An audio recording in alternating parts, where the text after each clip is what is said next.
Oke, selamat pagi. Senang sekali bisa jumpa lagi di Ocehan di akhir pekan. Dengan topik kita pagi pagi ini adalah jerat dosa. Apa itu ya? Dosa itu memang ya perkataan-perkataan, perbuatan-perbuatan yang jahat. Kita sering tahu itu dosa ya. Tapi dosa itu sebetulnya berarti meleset, saudara-saudara, dari yang seharusnya. Maksudnya meleset dari sebuah atau lebih tepatnya adalah keterpisahan kita dari Allah. Jadi Allah tidak ada dalam hidup kita dan tidak nyata dalam hidup kita. Meleset dari apa ya? Dari maksud penciptaan manusia. Jadi Tuhan menciptakan manusia itu kan untuk bisa bergaul dengan Tuhan di hadirat Allah, memuliakan Allah. Jadi kita yang hina dari debu ini diberi roh, diberi kebebasan, kemampuan menyadari, sehingga kita bisa menyadari pencipta kita, Allah itu, dan kemudian kita bisa dengan kesadaran penuh, pengakuan dari kita bahwa Allah itu yang maha mulia. Rupanya ini yang salah satu iblis tidak terima ya. Masa akan debu tanah ini bisa menjadi anak Allah seperti malaikat-malaikat. Maka dia memasang jerat ya dengan tujuan itu untuk membuat manusia ini meleset dan terpisah dari Allah. Nah, jerat dosa itu dimulai dengan apa? Memang ada dua ya. Satu, dia membohongi manusia tentang fakta seperti apa, yang kemudian dia kombinasikan dengan menanamkan keinginan untuk berpisah dari Allah, untuk mandiri. Dalam Kejadian 3 ayat 4, peristiwa Hawa itu digoda oleh ular ya, dia berkata begini, tapi ular itu berkata kepada perempuan itu, sekali-kali kamu tidak akan mati. Nah, dia sebenarnya mengatakan Allah itu berbohong. Tetapi Allah mengetahui pada waktu kamu memakannya, matamu itu akan terbuka, dan kamu akan menjadi seperti Allah. Tahu mana yang baik, mana yang jahat. Saudara-saudara, kita tahu ceritanya ya.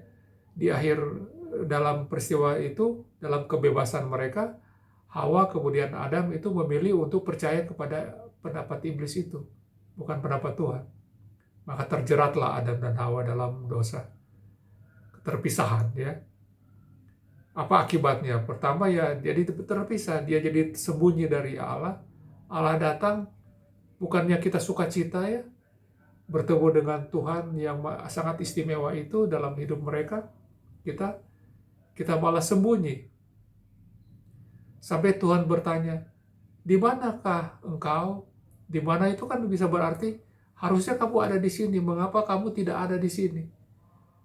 Jadi dosa itu membuat kita tidak berada di tempat yang seharusnya kita berada. Kita jadi takut dalam berjumpa dalam satu ruang dengan Allah. Kemudian kenapa kita takut? Ya dalam kasus ini kita merasa kita telanjang. Tapi sebetulnya mata kita mulai melihat hal-hal yang sebenarnya dulunya ada juga, tapi tidak penting, menjadi penting ya. Hal yang esensial berjumpa dengan Tuhan kalah dengan hal yang superficial, yaitu pakaian. Kita juga jadi tidak bertanggung jawab, ya kita mulai menyalahkan, bukan aku perempuan ini yang memberikan buah itu. Perempuan ini mengatakan ular itu ya. Ya cerita ini memang sekilas bisa bikin kita bingung, atau terasa sangat tragis ya. Ada lebih dari 1000 pasal di Alkitab, baru pasal 3, Adam dan Hawa sudah gagal dan sepertinya Allah gagal dalam proyek menciptakan manusia itu. Tapi mari kita renungkan lebih lanjut ya. Kalau kita renungkan lebih dalam, ini Tuhan baru mulai gitu. Rupanya ada tujuan yang kedua.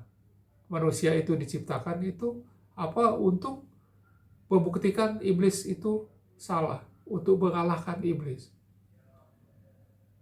Jadi Allah tidak saja membuat debu tanah ini seperti kita itu ya, semulia malaikat menjadi anak-anak Allah, tapi debu tanah ini juga yang akan mengalahkan keangkuhan iblis itu.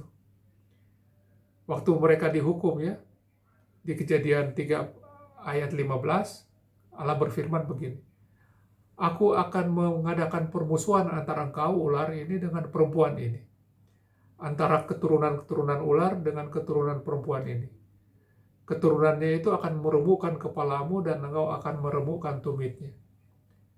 Jadi hukuman yang terjadi itu sebetulnya rute bagaimana iblis itu akan dikalahkan, akan diremukkan kepalanya oleh anak manusia yang lahir dari turunan Hawa ini.